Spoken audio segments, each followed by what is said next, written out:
আমার মনে হয় যে মুক্তিযুদ্ধের ইতিহাসের ভিত্তিতে জাতিকে আর বিভক্ত না করি। অ্যাটমসফিয়ারে আমরা এখানে আলাপ আলোচনা করি, মাঝে মধ্যে সেটা কিছু উত্তেজনা সৃষ্টি হবেই, সেটা স্বাভাবিক।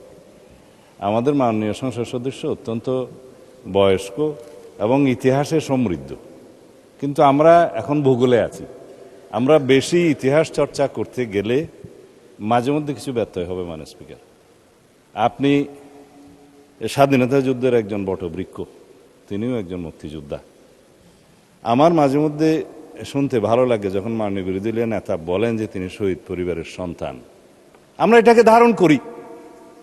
কয়েকজন মুক্তিযোদ্ধা, বীর মুক্তিযোদ্ধা বিরোধী দলে আছে, আপনি নিজেই স্বীকৃতি দিয়েছেন কয়েকজন মুক্তিযোদ্ধা আছে।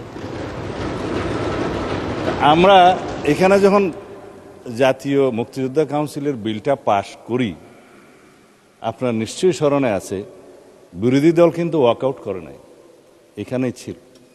না ভোটও দেয় নাই, এখানেই ছিল।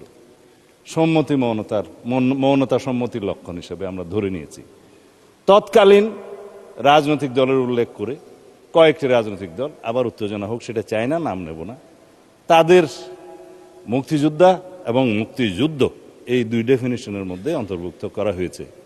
তারা তো সেটা স্বীকৃতি দিয়েছেন মাননীয় স্পিকার, আমরা ওখানেই থাকি। সুতরাং নতুন করে আমার মনে হয় যে মুক্তিযুদ্ধের ইতিহাসের ভিত্তিতে জাতিকে আর বিভক্ত না করি।